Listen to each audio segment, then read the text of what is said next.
우리는 이제 새 2025년을 바로 코앞에 두고 그럼에도 지난 4년간 우리를 혹독하게 괴롭혔던 코로나 팬데믹의 후유증과 위력을 좀채 벗어나지 못하는 가운데 또 며칠 전 우리를 당황하게 했던 비상계엄 사태와 그 후에 탄핵 정국 앞에서 무기력함을 고백하지 않을 수 없습니다. 우리뿐이 아닙니다.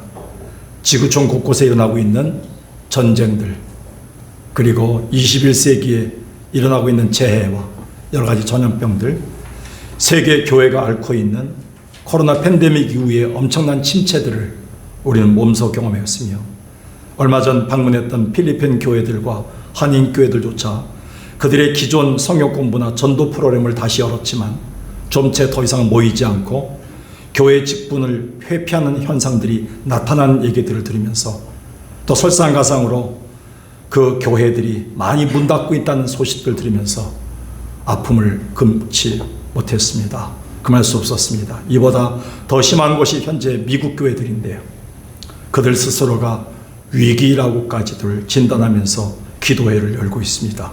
명심하십시오. 그럼에도 우리는 가장 소중한 일, 곧 생명을 살리는 운동을 포기하거나 또는 미루거나 또한 그것에 쉬 좌절해서는 안 됩니다. 우리 주님은 이것을 절대 포기하신 일이 역사상 없었기 때문입니다.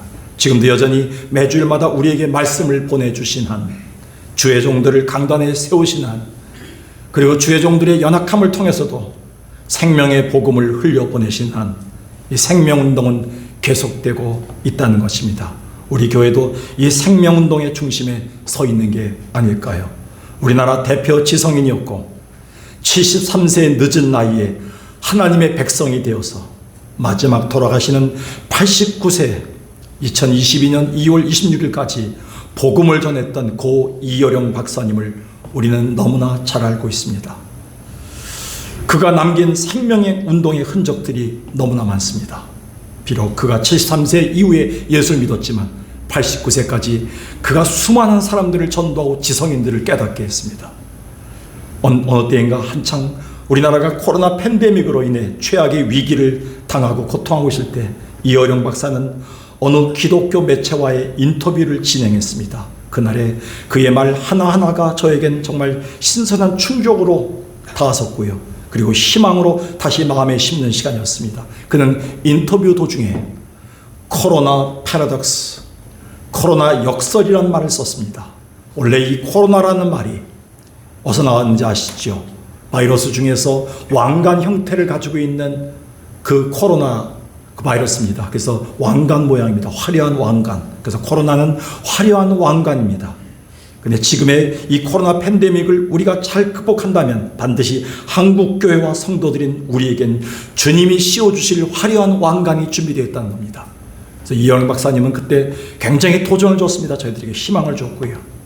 그러면서 그는 이렇게 얘기했습니다. 비록 지금은 기독교가 이 땅에서 잠시 신뢰를 잃고 영향력이 사라진 것처럼 보이나 이제부터라도 생명의 가치를 일깨우고 오히려 우리 오만과 무례함을 버릴 수 있다면 반드시 이 세상의 화려한 면류관으로 등극하게 될 것이다. 이렇게 이제 이분 마지막 죽기 전에 우리에게 유언과 같은 이런 소망의 메시지를 줬습니다.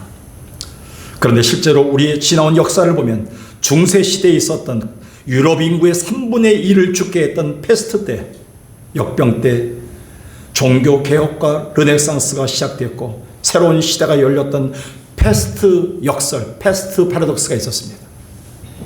따라서 저희 교회 또한 내년에 표어가 곰곰이 기도하고 묵상하다가 황석희 목사님과 함께 결론 내린 게 바로 말씀과 기도 그리고 생명운동의 표어를 갖게 했습니다. 제가 처음 이 교회에 와서 지난 7, 8년 동안은 말씀과 기도에 토대를 둔 교회, 말씀과 기도가 살아있는 교회, 말씀과 기도의 건강한 교회 시리즈로 계속 나갔습니다. 그리고 얼마 후부터 우리는 생명을 살리는 것에 교회가 중점을 두지 않으면 우리는 더 이상 존재하지 않는다는 결론을 내리게 되었습니다. 그래서 내년에는 한번 읽어볼까요? 시작. 말씀과 기도 그리고 생명운동, 여기에 희망의 끈을 갖고 우리가 다시 12월 한 달 동안에 말씀으로 우리 자신을 기경하고 아울러 이것을 위한 끊임없는 기도로 새해를 여는 준비를 해야 됩니다. 물론 지금은 우리 교회가 부족합니다. 지금은 연약합니다. 돌아보아도 다 약한 것들입니다. 그러나 기다려주고 참아내는 어른들이 필요하고요.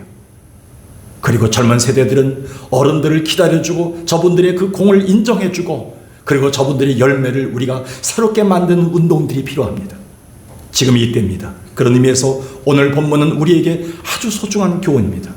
본문에는 어렸을 때부터 귀신 들려 발작하고 불쌍하게 귀신에 이끌려 비참하게 살던 어린아이들을 품에 안고 온 한 아버지의 이야기가 나옵니다.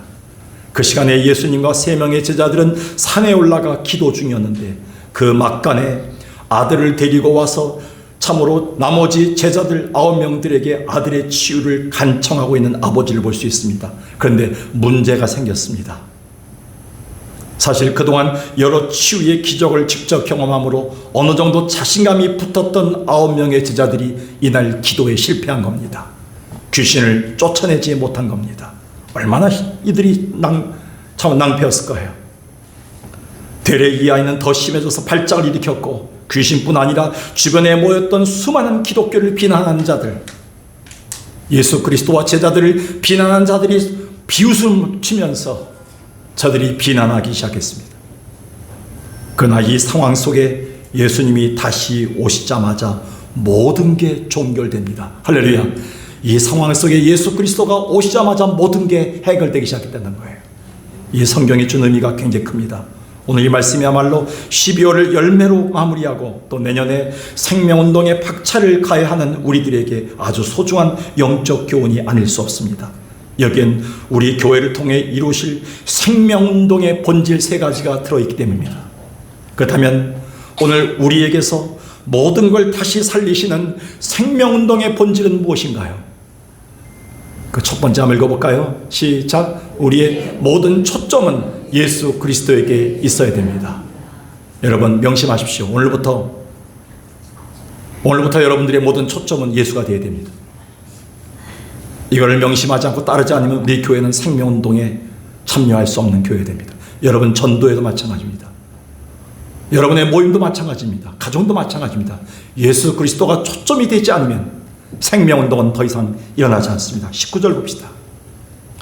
예수님은 산에서 내려오셔서 실패했던 제자들 그리고 그 아비 앞에서 이렇게 얘기합니다. 그 아이를 내게로 데려오라. 여기서 끝난 거예요. 예수님은 그 실패의 현장을 보신 후에 모든 상황을 정리하십니다.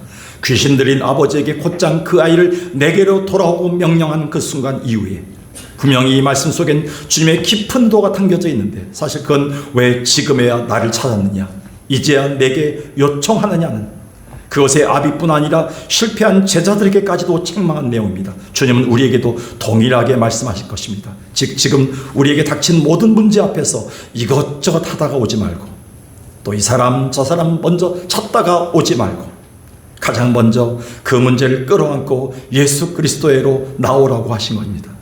이건 지난주일 오후 예배에서 제가 요한복음 5장을 강의할 때 이미 다루었던 내용입니다.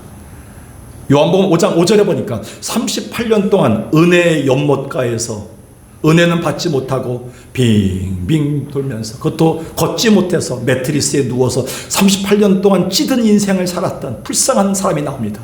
일어나지 못하고 한번 걸어보지 못했던 사람을 봅니다. 얼마나 괴로웠을까요? 근데 예수님은 그 사람을 보시고 딱 한마디 하십니다. 네가 낫고자 하느냐? 정답은 무엇입니까? 주님 그렇습니다. 주님 이제 오셨네요. 주님밖에 없습니다. 이 말 했으면 금방 일어났는데요. 그런데 이렇게 얘기합니다.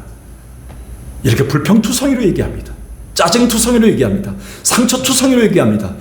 내가 38년 동안 기다려봤는데 나를 저기 연못에 넣어줄 사람이 없어서 내가 못 낳고 있는 거야. 돈이 없어서 그래. 환경이 안 돼서. 우리 남편 때문에 안 돼. 우리 아내 때문에 안 돼. 뭐 되는 게 없어. 주변 사람 애들 때문에 안 돼. 이렇게 얘기하고 있는 거예요.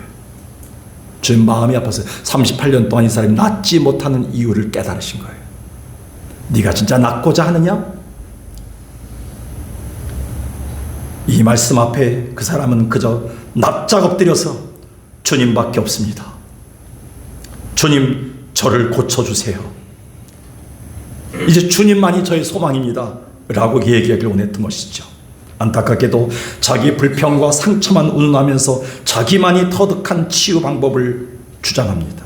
곧 그의 인생의 정답이신 예수 그리스도를 앞에 두고 정답을 비켜가면서 자기 방법, 자기 고집, 지금까지 해와서 고치지 못했던 실패했던 그 방법만 얘기합니다. 근데 이 시간에 이 사람은 놀랍게도 예수 그리스도께로 초점이 옮겨지는 순간에 그의 인생은 바뀌기 시작합니다. 38년 묵은 것들이 해결됩니다. 그동안 한국교회는 정말 전도에 목숨 걸었죠. 부흥한다고 소리냈죠. 교회 짓는다고 소리쳤죠. 얼마나 부러운지 몰랐어요. 제가 개척교회 할 때. 그런데 지금에 와서 한 번쯤 돌아보니까요, 알다시피 지금 우리의 문제는 기존의 성도들이 수평적 이동으로 인한 대형 교회 성장이었어요. 좀채로 새 생명을 얻고 그들의 전인격이 예수 닮은 자로 변화되가 소위 수직적 부흥운동이 별로 일어나지 않았다는 거예요. 다시 말해서 복음이 역사하는 생명운동이 부재됐던 시대를 살았습니다. 우리 교회 한번 나와봐라. 제가 옛날에 개척교회 할 때 가장 마음이 아팠던 건 3,000명이 모이는 교회 교인들이 우리 교회 앞에서 전도를 주면서 한번 이 설교 들어봐라, 한번 교회 나와봐라. 제가 이 교회 다니는데요, 교회 나가는데 핸드폰 성도들에게 우리 교회 한번 나와보라고. 너무 좋다. 주차장도 많고 빌딩도 좋고 교육도 잘 되고 애들 여행도 시켜주고 다 한다. 그때 마음이 아프더라고요. 그리고 우리가 전도 방식이 타 교회보다 낫지 않느냐, 비교의식을 심어줘서 교회 광고를 하는 것이 우리의 현실이었습니다.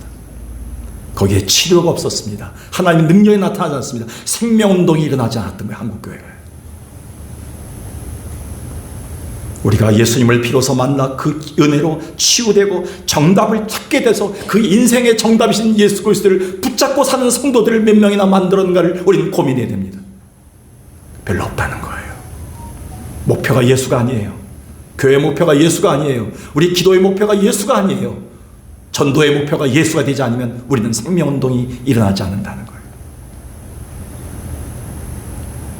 오늘 본문을 보십시오. 마가복음 9장 20절 26절. 그 아이를 그렇게 괴롭혔던 문제가, 귀신이 누구를 보고? 정확하게 됩니다. 누구를 보고? 목사를 보고? 유명한 목사님 보고? 유명한 교회 나가서? 아닙니다. 우리 모임에 나와보니? 아닙니다. 아니오시다. 누구를 보고? 예수에게 초점을 맞추는 순간 귀신 나갑니다. 이 아이의 아버지가 예수 그리스도에게 이 아이를 초점을 맞추고 데려오자 모든 문제는 해결됩니다. 경련을 일으킵니다. 발작을 합니다. 지진이 납니다. 다 흔들어집니다. 25절에 보니까요, 예수께서 무리가 달려와 모이는 것을 보시고 더러운 귀신을 꾸짖어 이르시되, 26절 여긴 쓰지 않았지만, 그 아이가 죽은 것 같이 되어 많은 사람이 말하기를 죽었다 하나 그에게서 예수 그 참으로 귀신이 나갔다고 성경은 기록하고 있습니다. 바울은 분열된 고린도 교회를 향해서 이것저것 얘기하지 않았습니다. 방법을 얘기하지 않았습니다. 고린도 교회가 하나 될 수 있는 길은 이거밖에 없다. 고린도 교회가 왜 생명의 운동이 일어나지 않는가? 너희가 지혜로운 건축자가 되지 못했다. 털을 다시 닦아야 된다. 기초를 닦아야 된다. 초점을 다시 맞춰야 된다. 그게 예수 그리스도다. 이렇게 얘기했어요. 모든 교회에서 생겨난 모든 문제, 분열과 분쟁과 아픔과 상처의 모든 원인은 대부분 예수 그리스도의 부재입니다. 예수 그리스도가 계시지 않아요. 그 다툼 속에 예수가 없어요. 그 전도회 속에 예수님이 없어요. 그 여행 속에 예수님이 없어요. 그 말씀 속에 예수님이 보이지 않을 때가 많아요.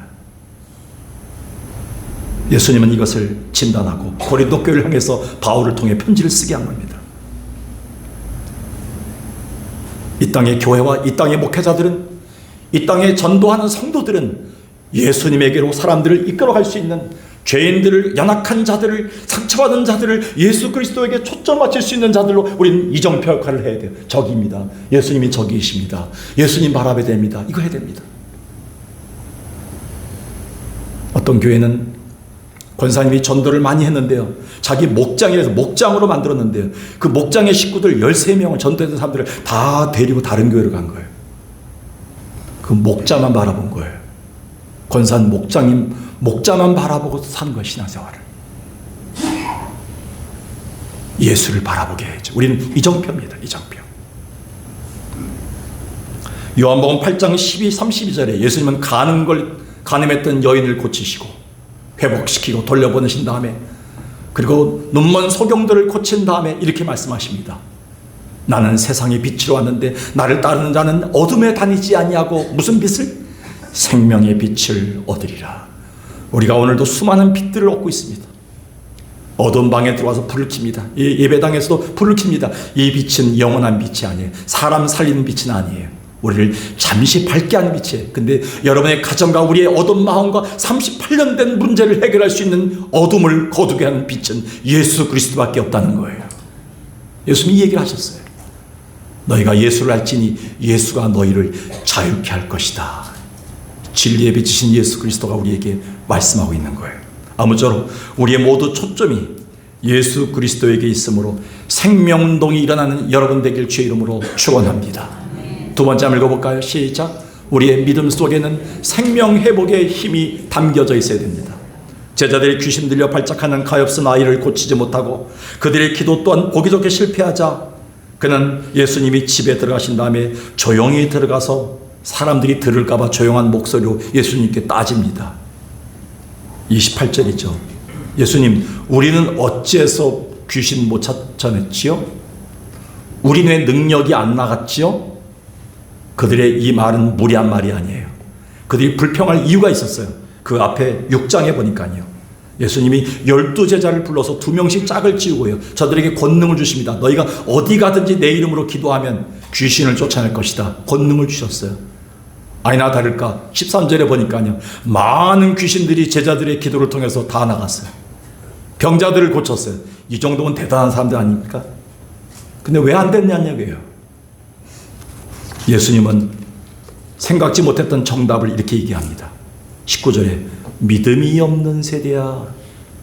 거기 아비뿐만 아니라 거기에 모여있는 주변에 들어있는 사람들 그리고 제자들 모두를 통틀어서 믿음이 없는 세대에게는 역사하지 않는다. 여기서 주님이 그곳에 모인 아비 제자들 또 무리들에게 믿음이 없다고 얘기한 것은 잘 오해하지 마십시오. 믿음이 아예 없다는 뜻이 아니라 있다가 없다는 뜻이에요. 지금 옛날에는 있었는데 바로 지난주까지는 능력 충만했는데 오늘은 하나님이 없는 것처럼 말할 때 믿음이 없다 얘기하는 거예요.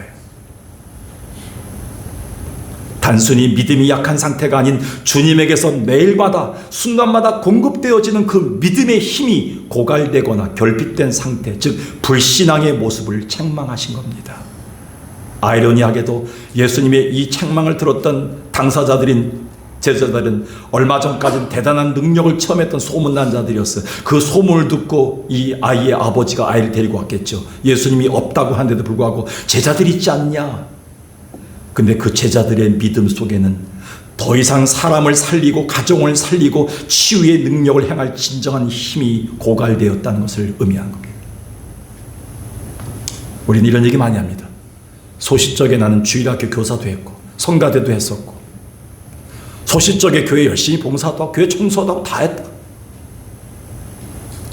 주님이 가장 중요하게 지금 현재 나이가 들을수록 성령이 더욱더 약해진 부분을 더욱더 강하게 채워나가고 있는가 주님 그걸 보고 있어요.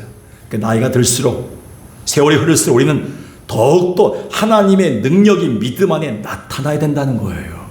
왜? 내 힘이 약할수록 누구의 힘이 더 채워지는 거예요? 하나님의 힘이. 젊었을 때는요 잘 기도 안 해요. 죄송하지만 어린애들 잘 교회 잘 안 나와요. 왜냐하면 자기들이 다 하기 때문에 고집 부리면 다 나오기 때문에. 근데 나이가 들수록 하나님께 엎드릴 수밖에 없어요. 약해지니까. 그러니까 나이가 들수록 우리는 뭐예요? 하나님의 힘을 날마다 더 공급받아야 돼. 근데 우리를 보고 주님께서 하나님 기도해도 왜 안 되지 할 때 믿음이 없는 세대여라고 말씀할 수 있다는 거예요. 내가 가지고 있던 옛날에 그 믿음의 능력 고갈됐다는 거예요. 결핍됐다는 거예요. 날마다 빨간불이 들어오고 있다는 거예요. 근데 기도하지 않냐는 거예요. 왜 채우지 않냐는 거예요. 지금은.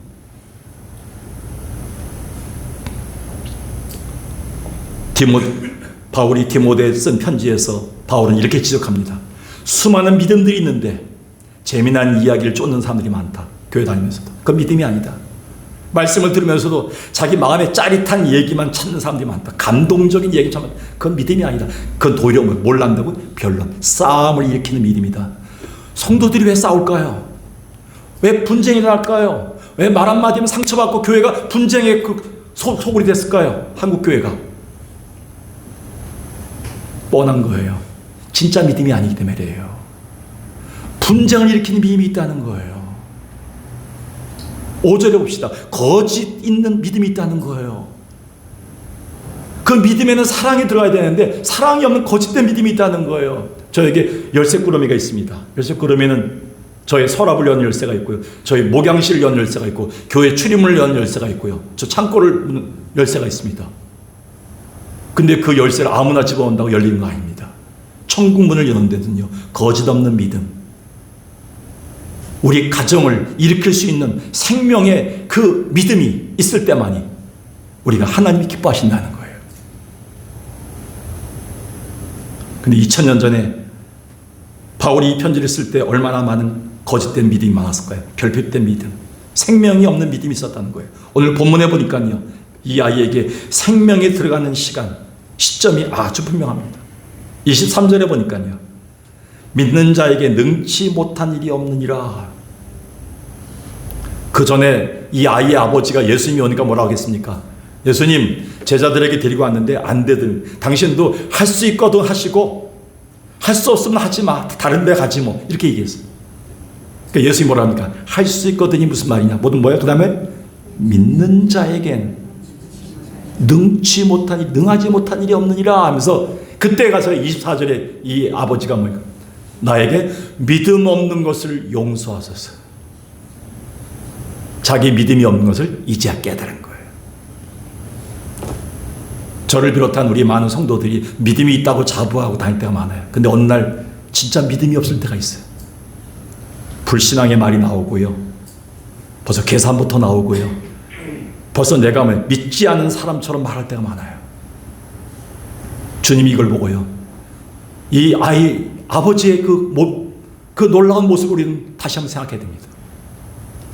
27절에 그제서야 이 아이는 일어났습니다.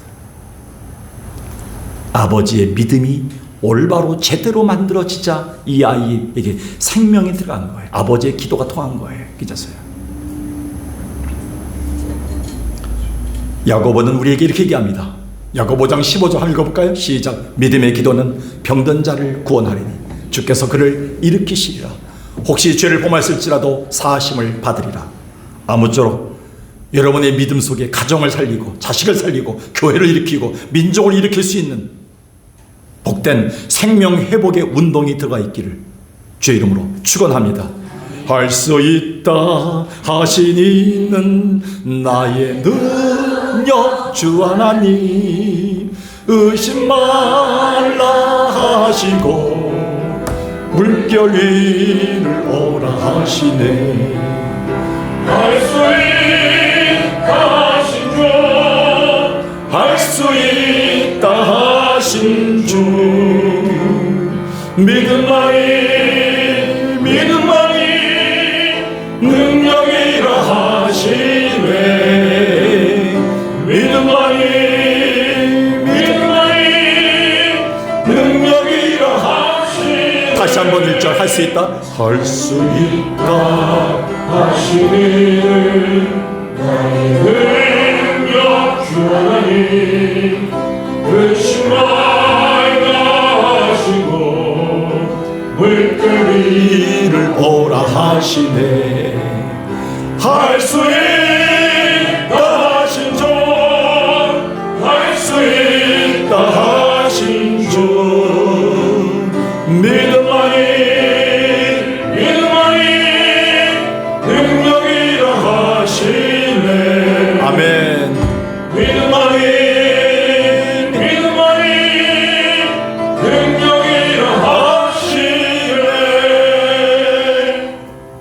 마지막 세 번째를 보겠습니다. 읽어볼까요? 시작.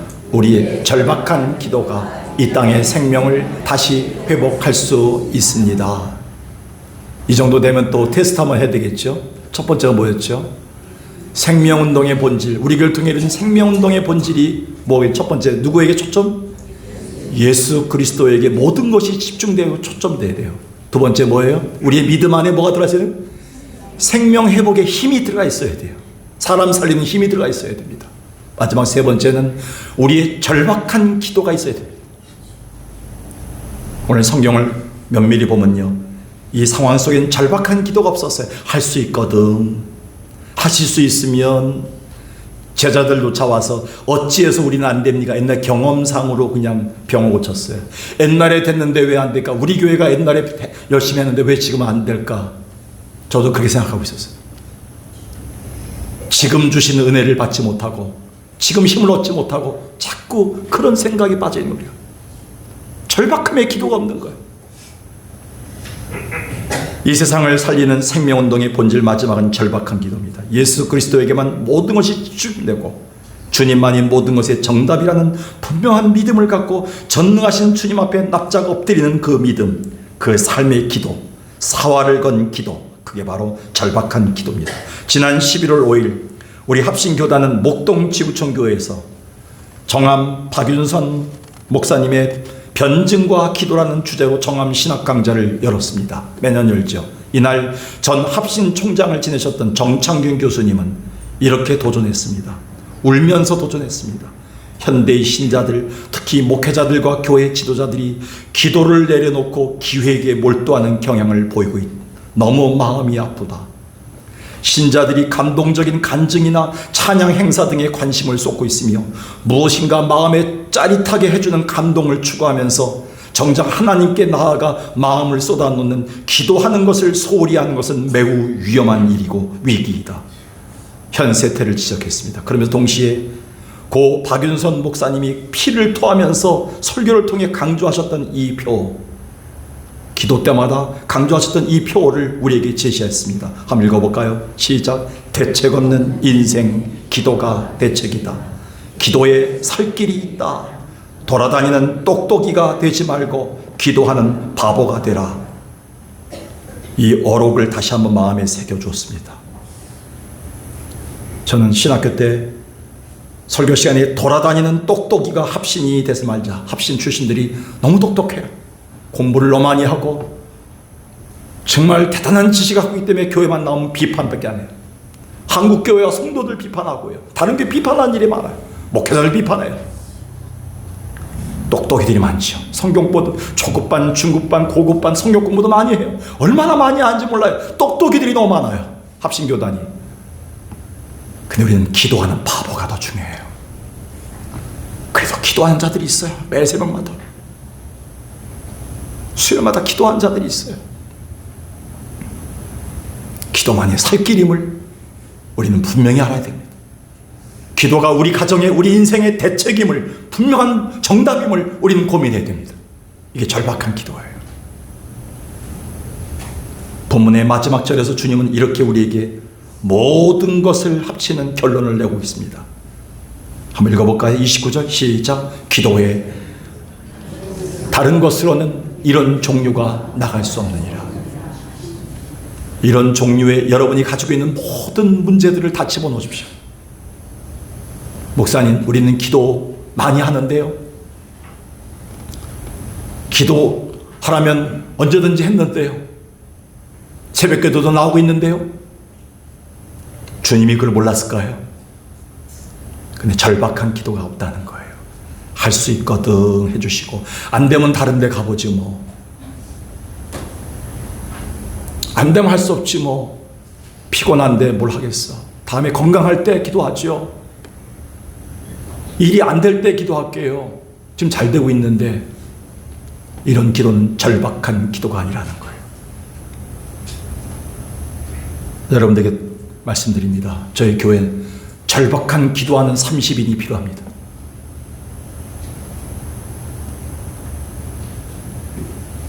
말하는 것보다 뒤에서 기도해주는 분들이 필요합니다. 지금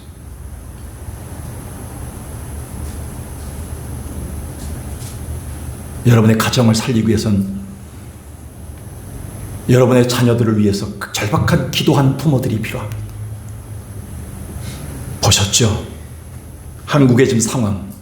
어제 나가보셨나요? 광화문에? 어제 나가보셨나요? 여의도에? 모든 것이 마비됐습니다. 제가 한국 CBMC라는 기독교 실업인회를 인도하고 있습니다. 한 달에 한 번 설교하고 있는데, 그날 그 6시간의 사태로 인해서 3개월 동안의 모든 물류가 중지됐답니다. 영국과 미국과 모든 유럽의 모든 것들이 중지되고 3개월 뒤에 보자는 거예요. 결제하지 말자는 거예요. 유동성이 떨어졌어요, 지금.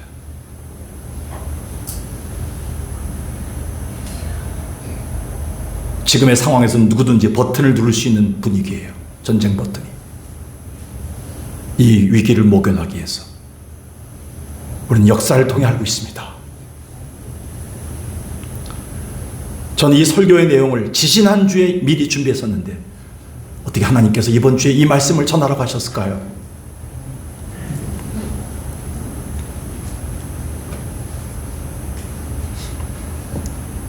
야고보서 1장 6절 7절에 야고보는 이렇게 얘기합니다. 오직 믿음으로 구하고 조금 더 의심하지 말라. 의심하고 자꾸 마음속에 의심을 품은 사람은 죽게 얻기를 구하지 말라. 절박한 기도는 하나님만이 반드시 들어주신다는 기도입니다. 이 절박한 기도의 모델은 예수 그리스도예요.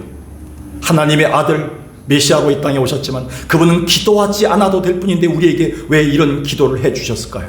이렇게 기도할 때만이 하늘의 문이 열리고 우리 가정의 문이 열리고 모든 것이 해답일 것이면 하나님은 아들 예수 그리스도 통해서 우리에게 보여주셨어요. 이 성경 한번 읽어볼까요? 시작. 예수께서 힘쓰고 애써 더욱 간절히 기도하시니 땀이 땅에 떨어지는 핏방울같이 되더라.